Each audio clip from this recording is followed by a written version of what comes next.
everybody. I know it's been a while since I've been live, right? And I'm live and really close up on the camera. Let me back the hell up. I scared myself. Welcome to another episode 100. I think it's 187 or 188. I forget, somewhere around in there, of The Curvy Critic with Carla Renata. I am your host, Carla Renata. Give me a big thumbs up if you are on YouTube. Subscribe to the channel. Click the bell for notifications. And what we do here is we talk movies. We talk about movies. We talk to people in movies. And sometimes they are above or below the line in the film industry. So I am back from Arkansas, y'all. I am back from Arkansas. We finally closed Designing Women. It ran for a minute, as you know. It ran for a minute. But now we are back. And I hit the ground running, as y'all know. I hit the ground running. And we had a nice run. It may continue on to a theater in, I think, the Arkansas Repertory Theater in Little Rock, Arkansas. We may continue it there. And that's a picture of our closing night. Mwah! It was really sad. I miss everybody immensely. And I also just want to give a shout out. One of our cast members lost his dad today, Matthew Miller. So I just want to give some prayers and some love and light out in his direction, so that he may be able to make this transition as peacefully as possible. It's never easy when you lose a parent, and I have no idea what that's like because I still have both of mine, but I can only imagine how insurmountable that loss is. And I know that he watches this, so I wanted to make sure that he knew that. All right.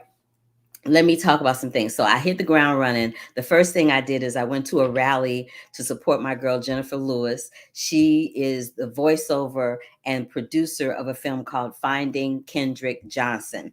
And I'll talk about that a little later on. But she did a rally for him and talked about the film. And I screened the film, which made me so incredibly angry. But again, I'll get into that in a minute. I also went to my first event. I think the very first event I went to post-pandemic was Space Jam. This time I went to Paranormal Activity Next of Kin. That's me on the red carpet taking a selfie. Y'all ain't seen one of them in a while. And I was out there by myself because I got there early before anybody else was there. But they had smoke and a whole bunch of stuff going on. But let me tell you this story because it was hella funny. So y'all know I don't like horror movies. I talk about how I don't like horror movies all the freaking time. And of course, I'm trying to take pictures like the one you just saw and the selfie. I put my bag down on the ground, and out of the corner of my eye, I see something black running. I'm like, am I just seeing things?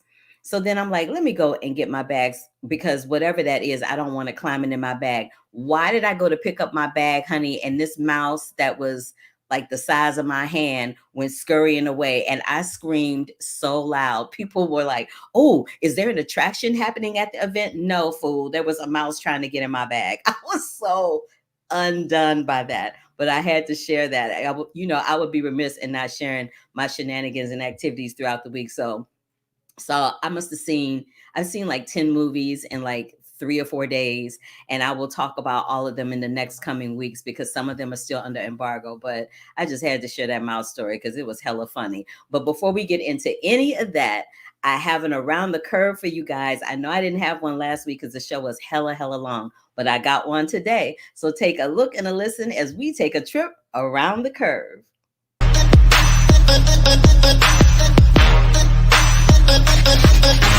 Let's take a trip around the curve. Ana de Armas is in talks to star in John Wick spinoff Ballerina at Lionsgate. Dune Part 2 is greenlit and set for 2023 theatrical release by Warner Brothers and Legendary. Derek Clamfrance is in talks to direct Ryan Gosling and Wolfman, the Universal and Blumhouse, marking a reunion between the director and actor. TBS joins the CW to simulcast the 27th Annual Critics' Choice Awards on Sunday, January 9th. Billy Porter is set to direct Camp for HBO Max and Warner Brothers. Alex Kurtzman and Jenny Lumet are forming a new multi-platform production company. with the backing of CBS Studios that will be aimed at promoting non-white voices. Multi-award winning May I Destroy You and Chewing Gum creator Michaela Cole has signed with UTA. Annika McKellar has inked a multi-picture deal with GAC Media and will headline holiday movies exclusively for the rebranded network. Batgirl Brendan Fraser is set to play a villain in the new Warner Brothers and DC pick starring Leslie Grace. The Black Pack Excellence, the Black Pack featuring Taye Diggs, Neo, and Eric Bellinger. A multi-talented trio will be joined by a wide array of special guests including Breezy, Tank, and Jordan Sparks. Jackie Weaver is among those rounding out the ensemble cast of Limelight and E1's Wildflower. Bradley Cooper and Weston Middleton launch a new production label set Hyperion at Warner Brothers with Graham King. Already signed to be the voice of Mario in Nintendo's animated Mario Brothers, Chris Pratt will now be Garfield. Janet Jackson's Super Bowl scandal is set as the latest New York Times doc for FX/Hulu. Haley Bennett joins Whoopi Goldberg and Shinoya Chuckles Till from MGM's Orion Pictures. Martin Lawrence is set to headline Topic Studios' reimagined English-language adaptation of the Israeli series Nahama. Universal's adaptation of Wicked was meant to begin in Atlanta in March, but will now relocate to the UK. The People's Choice Awards dropped with nominations led by F9 and Loki, with Dwayne Johnson flexing cross-platform muscles. Today on The Curvy Critic with Carla Renata, we'll be talking about the beta test, finding Kendrick Johnson, and an exclusive interview with Passing's Rebecca Hall. Stay tuned, and that's it for this week's edition of Around the Curve.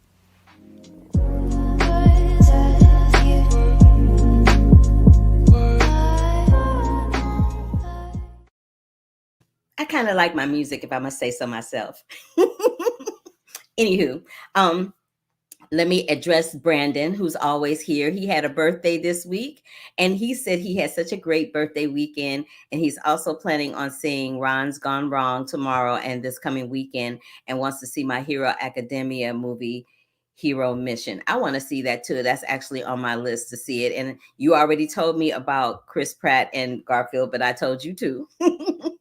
And yeah, so that's that. And let's just get right on into it, shall we? So I saw this film last year called The Souvenir, and it starred Tilda Swinton and her daughter, Honor Swinton Byrne. Good, I got it out right. It was directed and written by Joanna Haig, and it's produced by A24 and BBC Films in tandem with each other. The first one dealt with Honor's character being entangled into this really toxic relationship. So The Souvenir Part 2 picks up in the aftermath, of that tumultuous, toxic relationship. And Julie, played by Honor, begins to untangle her fraught love for him and making her graduation film, sorting the fact from his elaborately constructed fiction. If you remember in The Souvenir, they had this toxic relationship. She fell in love with him and he had issues. He was a junkie, among other things. But this film basically follows her trying to make this film. There were some really interesting camera angles that are done in it that I really love that Joanna did, which makes the film very creative. And it gives you the sense of what a graduate film student would do in the process of making this type of film. So I love that. There's a scene with her. When I say her, I mean Honor, with Honor and her mother, Tilda Swinton, which is hella uncomfortable, but kind of fantabulous all at the same time, and which makes this film something that you definitely want to screen and want to see. It's very avant-garde, but it's a really, really interesting watch. It is in theaters right now. It is called The Souvenir Part 2.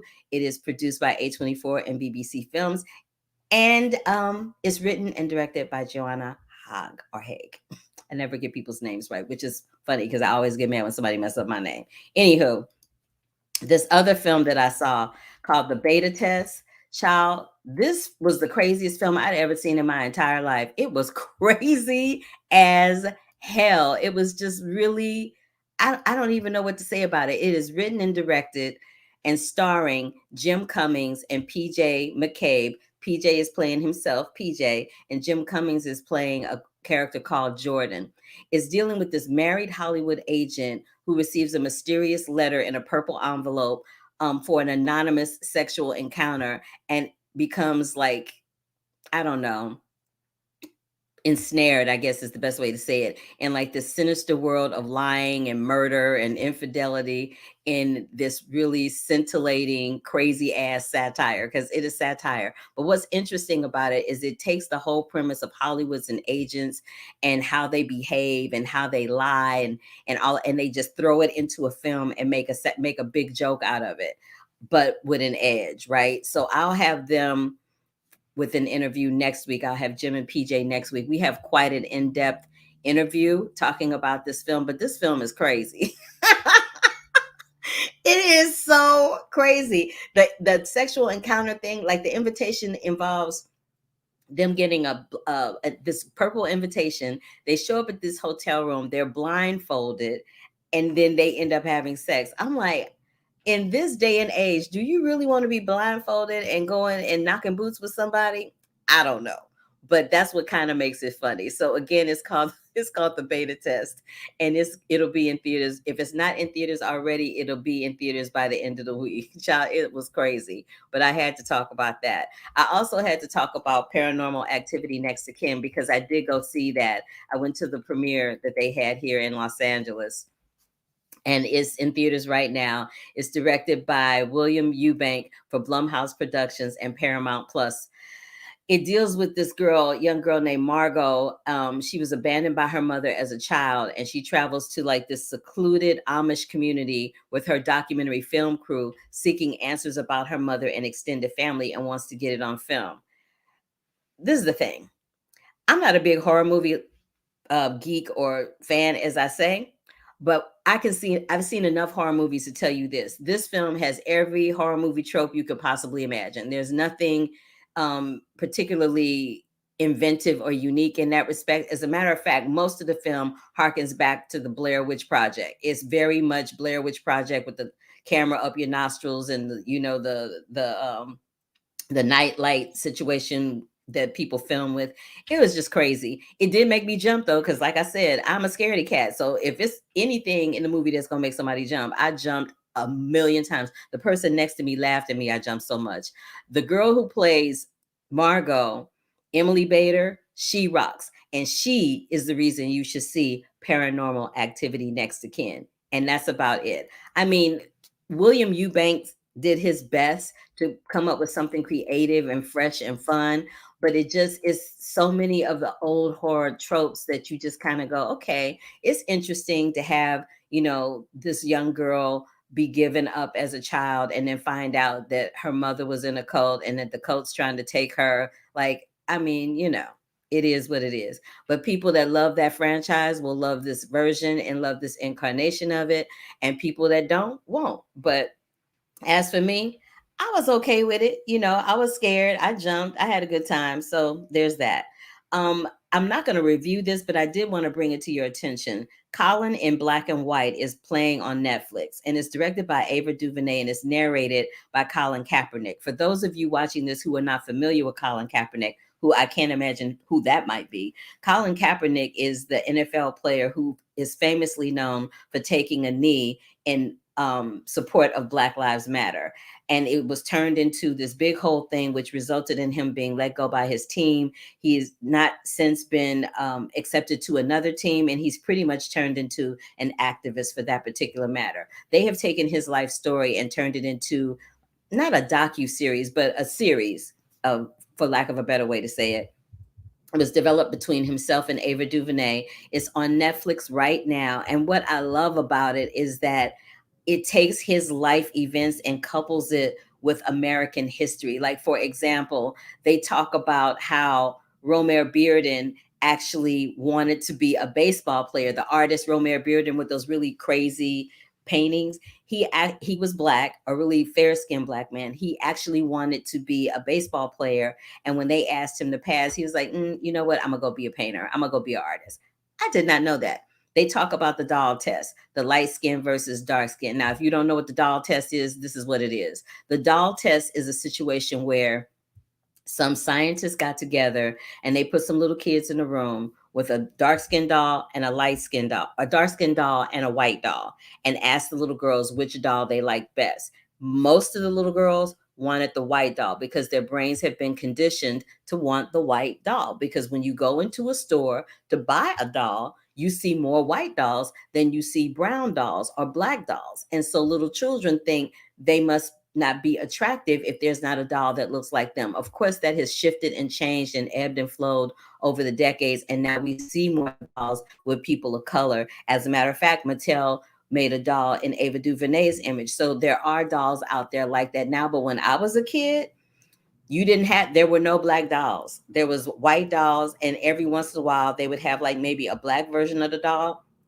My mama would always buy the black version of the doll, which made me laugh. And I would be excited, but my mama always did that. She would always go buy the black version of the doll. There was no discussion about it. I just opened up the present and there was a black doll in there. But they talk about the doll test, and they talk about how Colin actually always wanted to play football, but everybody in his life wanted him to be a baseball player. Like all the teams were coming at him, offering him scholarships to play baseball. And he's like, no, I kind of want to play football. So it's interesting to see how someone's life can be colored by other people's opinions, and yet they have a strong enough constitution to still go for their dreams and do what they want to do and not be swayed by other people's opinions. So that is why I think that Colin in Black and White on Netflix is an excellent, excellent, excellent series to watch. I'm not reviewing it. I'm just telling you what it is. And they talk about fighting the right way and fighting the white way. And what you start out isn't always what you become. I love those messages. And I love Ava DuVernay, as I have said on this show and in my written reviews numerous times. So check that out on Netflix if you have an opportunity. So having said all of that, there is another film on Netflix called Passing. And I talked about this at the beginning of the year. It played at Netflix. It's played at all the major film festivals, really. And it's going to be playing at the AFI Film Fest, which is coming up next week. So I will be talking about a whole bunch of movies next week, or giving you a preview of the AFI Film Fest next week, because that starts I think it starts on like the 9th or the 10th, but it starts, and there's going to be a lot of films. King Richard is going to be playing there. Passing's going to be playing there. Bunch of films. It's so many of them, and I signed up for everything just in case. So I will tell you all about that next week. But we're going to talk about Passing and Rebecca Hall. Rebecca Hall is making her directorial debut with Passing. She's a wonderful actress. I talked about her a little while ago in this film that she did called The Night House. And I was like, wait a minute, this actress right here, this doll right here is the same person that directed Passing. She got mad skills, mad skills. And in real life, someone in her family was actually passing, and her and I talk about that in the course of our interview. And she shot this film in black and white, which is really hella expensive for an indie filmmaker. But she did that, and she was like, this is the version that I want to do. This is how I want to tell this story. And we talk about that in this interview as well. So take a look and a listen to this interview with the director of Passing, actor, director, Rebecca Hall. Rebecca, oh my goodness, I'm such a huge, huge fan of you as an actress and now as a filmmaker. I'm so excited right now. You have no idea. Thank you. I'm very glad to hear it. Yes, I'm so excited. So for your directorial debut, girl, you chose the hardest thing to do. You adapted a book into a feature film, and you did it in black and white. What was the impetus for that? And I know that David Bowie had a little something to do with all of that somewhere and mixed up in there. So talk to me about that. He did. That's true. Well, okay, where to begin? Well, the black and white was really like an idea that I had 13 years ago when I read the book. It was, sort of, it became such of a piece of how I saw the film that I couldn't imagine it without it. And many people told me to not do that, because then they would give me the budget to make the movie. So I just made it for less, but made it in black and white. But the reasoning behind it is really, at first blush, it appears that it's because I'm making a very literal connection. Like, this is a black and white world, therefore the movie is in black and white. But actually, I think what I'm trying to do is ask an audience to interrogate why they make that literal perception, because black and white film isn't black and white. It's gray. It's 1,000 shades of gray, just like everything else in this movie. And the limits of these categories, or trying to reduce someone down to one definition, is messy. Like, there is no monolithic idea of blackness or whiteness or femaleness or maleness or gayness or straightness. And this is all part of it, really. So I think the black and white really forces you to interrogate that. And I think also to think about your perception. You know, I love it when people watch the movie and they're like, I see absolutely this. And then someone else comes along and is like, but I see absolutely this. And how can you say that you saw that? And I'm sort of sitting there thinking, but none of you is seeing anything as it is in the real world, because the real world doesn't look gray like this. So, you know, there's also a kind of, it's a constant sort of reevaluating what makes you make these assumptions. But that's a good earmark of a great director, when you invoke that kind of conversation where people are like, you know, verbally dueling it out as to what their opinions are about what they saw and how they felt about it. So I love that. Snaps and claps to you for that, girl. So passing, I feel like all of us are passing for something. We're either passing with our status financially, or, you know, chasing clout, or trying to be younger, passing to be younger. And in this case, someone is passing to be in another race. And I find it very interesting that you had that situation in your family, as did I. I had an aunt named Aunt Frances out here who— I have an Aunt Frances. Yes. Yeah. Oh, you did? She was passing for white. And to this day, we don't know what happened to her. When the guy that she married, who was a white man, found out that she was passing for white, they had her put into an institution, and we're trying to find out what happened to her after that. But I wanted to know how you felt when that part of your life was divulged. Did it like crack your heart open? How did that make you feel? Yes, well, I'm very much on the other side of that narrative. Like, I'm the descendant of the family that kept it secret. I mean, by the time my grandfather had my mother and her sisters, he was already living fully as a white man with his wife. My grandmother was Dutch. So it's something that I always knew a little bit and also didn't know necessarily, because these stories are just hidden, and a child respects the wishes of a parent and does whatever, you know, if a parent says this is something we don't talk about, then they internalize that this is something we don't talk about. And that gets passed on to me. But I always had this strange relationship to it, because there I was looking at my mother, and to me, she always looked black. I don't know how else to say it. And I found it fascinating that I knew other people who looked like her and were identifying as black. And it wasn't that she wasn't, she just couldn't really. She didn't have the language. She'd not been, you know, socialized black. So there was a sort of disconnect about whether or not this was, and, you know, also her grandfather never confirmed it entirely. And she would say things to me like, maybe I'm black, maybe she would say, maybe we're black actually, or maybe we're Native American. I don't really know. It's probably a little bit of something, a little bit of something. And when I read the book, but when I read the book, it was sort of a light bulb moment, because I didn't have that language. You know, I think in the black community, people know that word, and how I grew up, that word didn't, you know, come into play. So when I read the book, I was like, oh, he was passing. Of course, that makes sense. This is why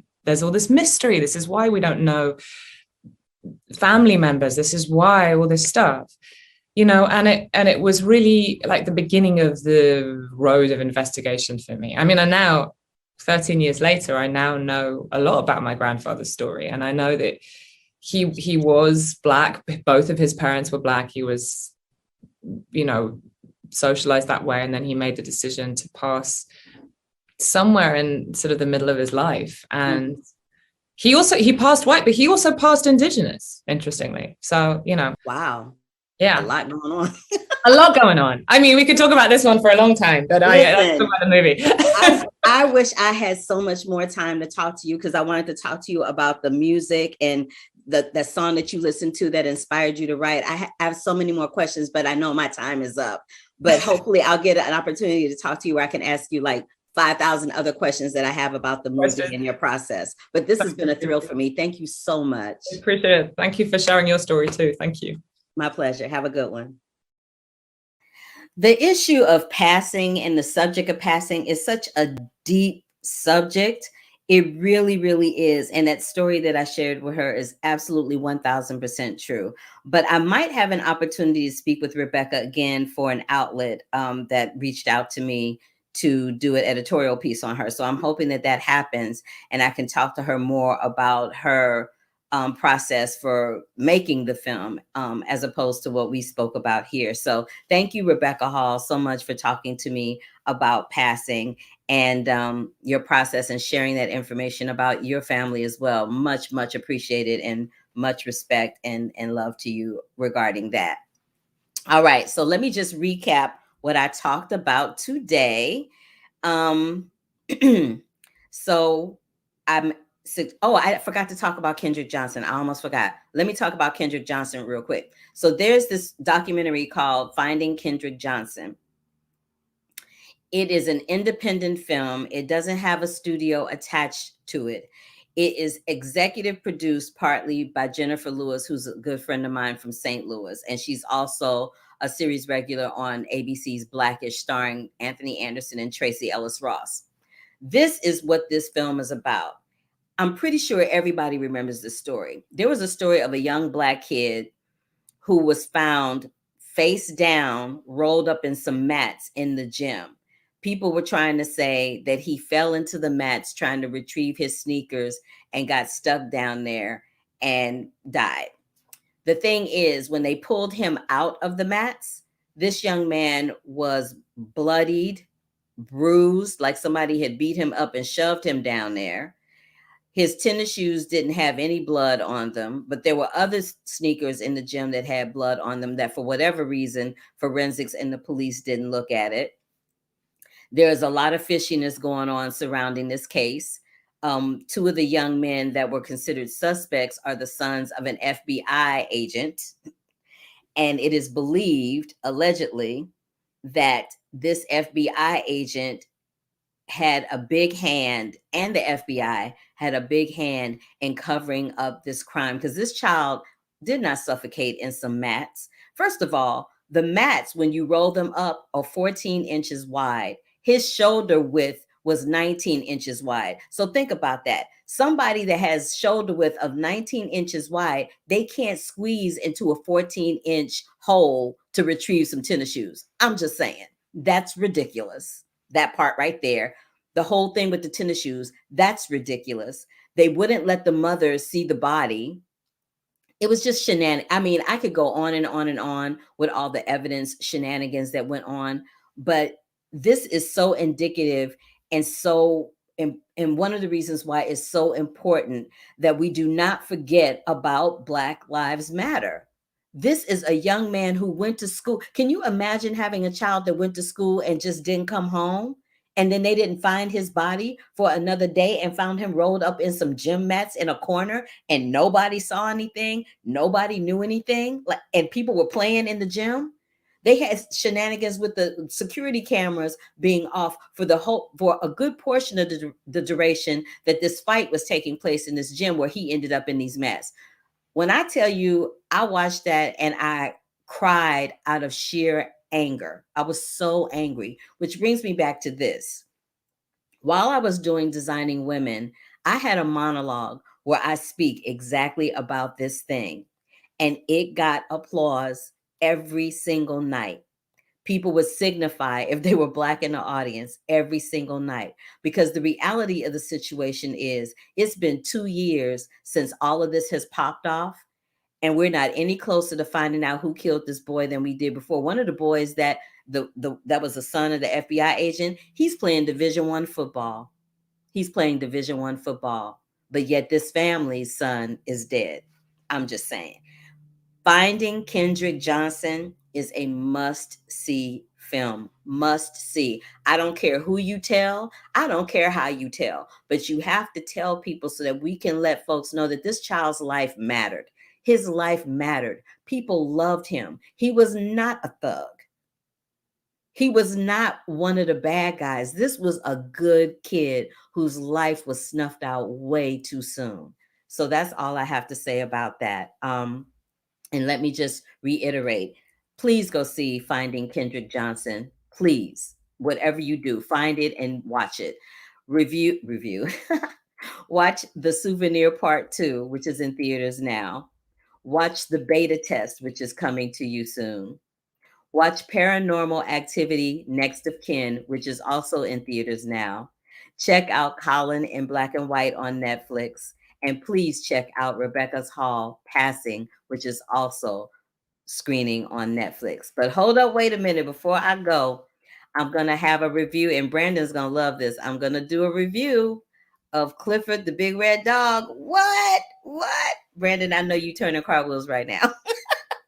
And I'm going to have that interview with Jim Cummings and PJ McCabe from the Beta Test, where we talk more about that crazy ass film. And I'm also going to talk about Belfast, which has a lot of heat and Oscar buzz on it right now. We are right in the throes of Oscar season. People are throwing names out about who's going to win Best Actress, Best Actor, Best Picture, and Belfast is one of those films that's at the top of the list on everybody's list. So I can't wait to see it and talk to you about that. But I've seen a plethora of films that are under embargo, and I will roll them out in the next coming weeks.